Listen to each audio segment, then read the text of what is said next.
talk about SPY and VOO. What's the core strategy behind having SPY and VOO as the foundation? Yeah, I think these things are all aligned. Yeah. I'll be brief, Ian. I think they're all aligned. I think the last three like segments are all aligned to to this one, right? If we're talking about that spend in technology, great. If we're trying to figure out how long technology leads, okay. If we're unsure about that, well then we invest in SPY and VOO. Why? Because if technology leads, you own it. If it changes to another sector, the index changes, you own it. And so if you want to cover all bases, then own all the bases. Right? That could be a strategy that you don't ever have to change because it will change for you based on what is leading. If it's healthcare, if it's financials, if it's industrials, if those things lead, the index will fluctuate and change so that you have higher exposure. It is a game set match. Own all the bases. I get this a lot, and people are starting to ask me, like, why do you have VOO and VTI in the same portfolio when they cover the same thing?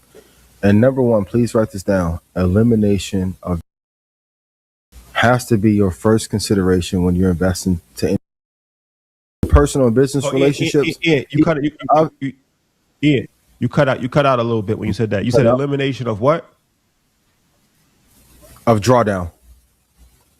Like eliminating how much money you can lose on the market. Yeah, that's the most important. So if you look at VOO, 2011 it was negative 0.2%. 2015 was 0.78%, less than 1%. 6% in 2018, and it was down 19% in 2022. The rest of the years were positive. So when you're looking at an investment, the first thing you have to consider is how far would this thing fall? Same in a personal business relationship. You can have 10x upside with a person, but if I'm going to go to the depths of hell in our relationship, you're like, I don't even want to take the risk. So, and then once you pair with technology, that's when you have the upside. But if you go all tech and all of tech is bleeding, Qs are bleeding, NVIDIA bleeds, AMD bleeds, Micron bleeds because you got in late. Now you're looking at a potential for 30% drawdown. So I'm never going to deviate from it, even though some of you say, and also too, once you have more money, you don't want to draw down 15% being in the more aggressive ETF. So the SPY VOO combination, the reason why it's the first consideration is to eliminate the drawdown.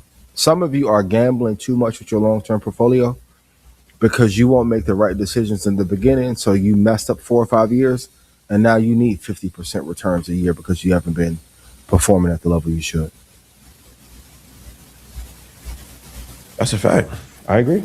And then somebody said it's Red Panda for beginners. I would say so because especially like the stock as he's telling you just what prices to buy stocks at, along with other things. But like that's one of the core features is actually getting the prices. So actually beginners is definitely because if you're a beginner, you probably don't know how to technically read charts and go through all of the things and have the time. So I would say it's probably as helpful for beginners is more than everybody. I turned a bunch of beginners into millionaires because they listen. I know some people like to do that even from a market share thing. Well, it's too high level, so it's not for beginners. No. If you want to know what to invest in, where to get out, where to have financial freedom, because I created financial freedom for myself and I'm just giving you my blueprint, join Red Panda. I'll see you at the Millionaires Dinner next year. If you listen to your brother, trading and investing has considerable risk. Please consult your advisor, yada, yada. But if you're a beginner, the beginners do better, especially if they listen.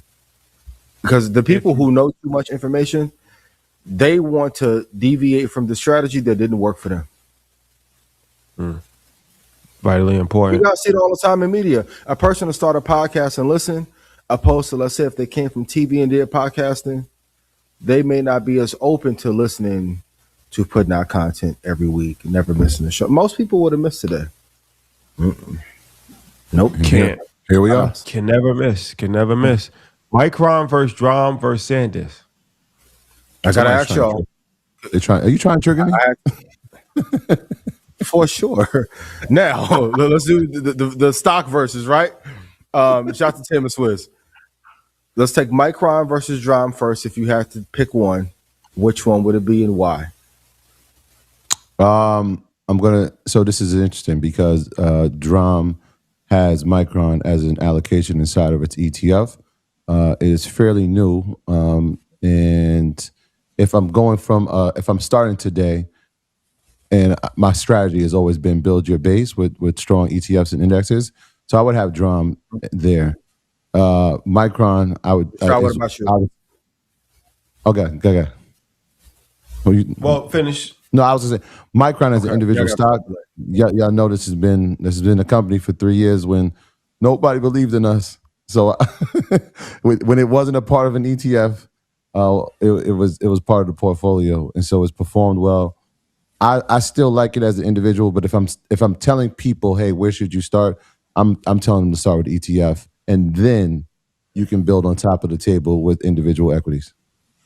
I would say, what about you? It really just depends. So yeah, the most responsible thing is always to go to the ETF, and Micron I think is number 1 or number 2 inside of the DRAM. So that would be the safest play. But then also there's a thing of, diversification for people that don't know what they're doing. And it's better to be hyper focused. And if you're going to go with a leader, like Ian says, go with the top 2 in the sec. So if you go with the top 2, then Micron would definitely fit in that category. Top 2 in DRAM, you saying? Yeah. I mean, it's number 3, but they're like percentages off. But yeah. Okay. So from a percentage gain standpoint, okay, DRAM is the safer. From a percentage gain standpoint, if it all works out, Micron is going to do better. But that's always true with individual stocks. Yeah. So you may want to do both. So the answer to your question is, if you believe in the sector, no, you pick one. If you believe in the sector, no, you pick believe in one. the company, You then pick do one. both. No, you pick one. Which one are you picking? Oh no, por favor. You gotta have one. Which is the one? Me. You going Micron?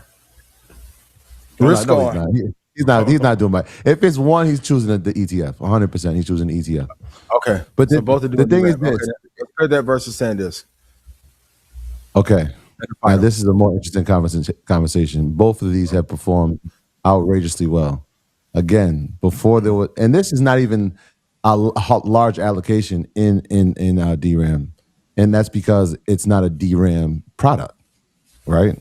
Mm-hmm. It's a NAND product. Now, in terms of technology, artificial intelligence is going to be led by high bandwidth memory because there's a shortage of high bandwidth memory, right? And people need to know the difference between memory and storage. People have used storage to supplement some of that, which is why you see prices increasing for Western Digital, which is solid state drives, NAND memory from SanDisk. If I'm looking out into the future and I have to choose between the two, I'm going to take Micron. Number one, it's the American leader in high bandwidth memory. It has strategic partnerships that they've already announced, and that is going to be the thing that powers agentic AI. Micron. Love SanDisk.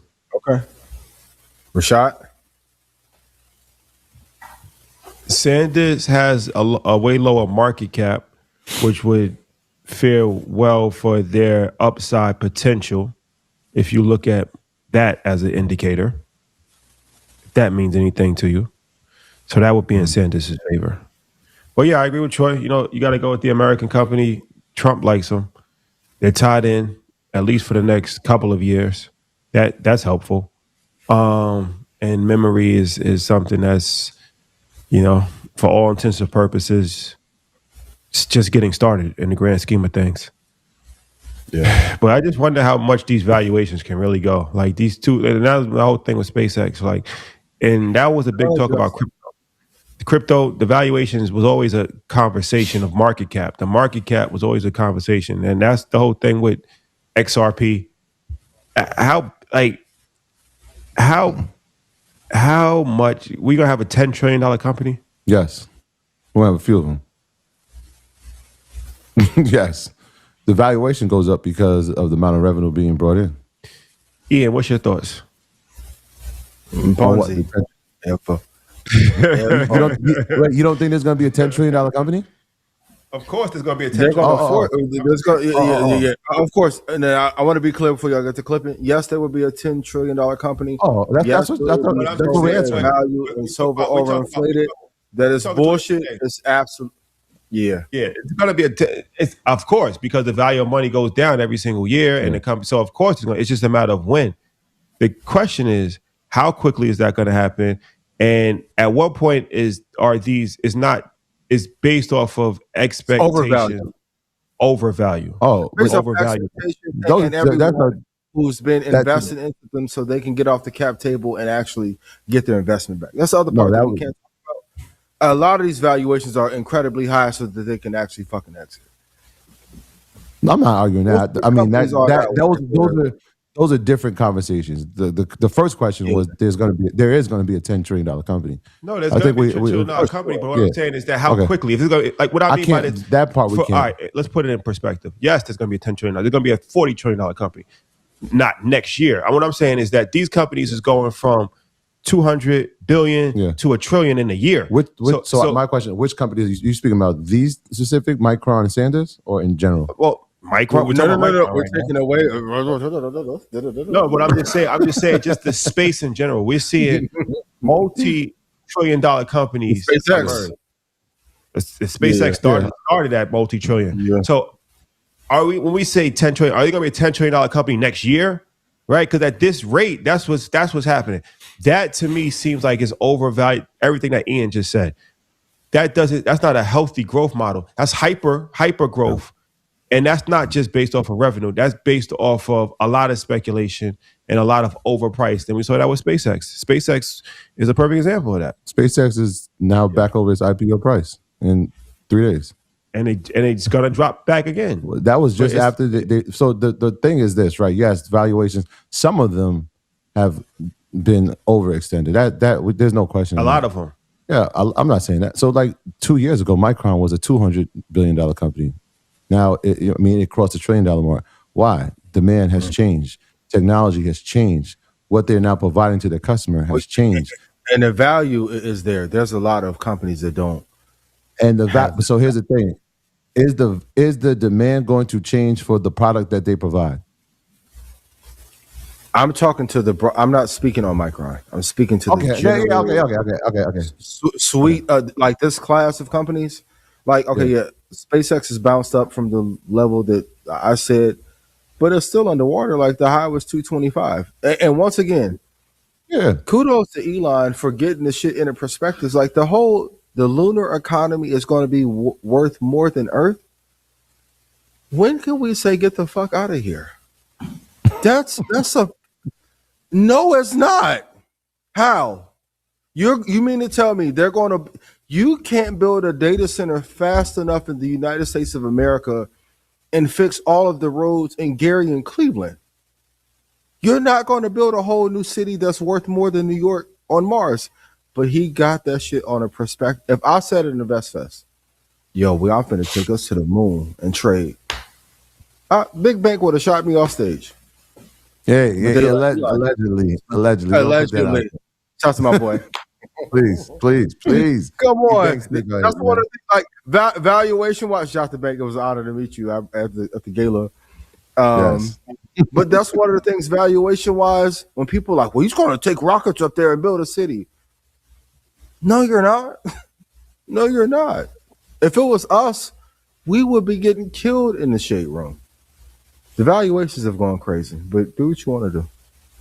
They have, but we watched that happen with Palantir last week, and I was here saying it. I'm like, look, the valuation has run crazy. I mean, it was at a 200x multiple. It's down to 67, which is still pretty extended, but the stock has gone back up 11%. Why? Because they're starting to show that, okay, it's not just government contracting that we're making money from. We got a multitude of sources that we're making money from, and we're actually seeing a return on investment. So, I mean, we'll see. I mean, Carlos, I'm not missing a point with SpaceX. I love you. Not to cut you off a shot. I'm not missing a point. Google. He didn't even say anything yet. Google. No, he said, Carlos. No, I'm talking to cut you off. I'm not missing a point. Dog, I've been investing since 2009. I'm not missing a point. You're missing the point. Yeah. Listen to me. Respectfully. Like, okay, I'll do this. Carlos, what would the price be in 2027? I'll put 100,000 up on your price versus mine.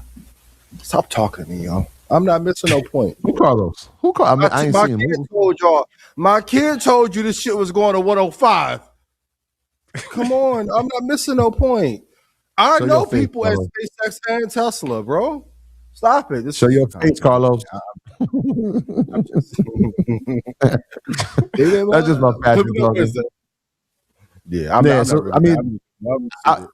Friday was interesting. So that I was paying attention to that. Obviously, with everything going on, it was the first lockup period that expired, so people could actually sell. Now there's like 4 more that are going to happen into October, and what we saw was a nice rebound for all the SpaceX investors. Again, this is a SpaceX. Y'all know I came on. Y'all didn't even know he owned Starlink till I said it 3 years ago. I'm missing a point. You don't know nobody at fucking Tesla. I was the one who told y'all about the ketamine use 4 years ago. I don't know. Clip him up. Okay, we done. Back to you, Sean. They said bring the old me back for. I don't even be bothered, but I'm controversy. Are Ian Troy and Rashad having disagreements because he was missing last week and now he's cutting them off? Danny, flip it up. and now he's recording live from CNN. Hello. Broadcasting live. Mark Nightline vibes. Yeah. You got the Georgia Power building in the back, man. Nightline. Shout out to Georgia Power. Georgia Power won't give any lights free. Another monopoly. Ooh, boy. Allegedly. In Southern. Yes, alleged. All alleged.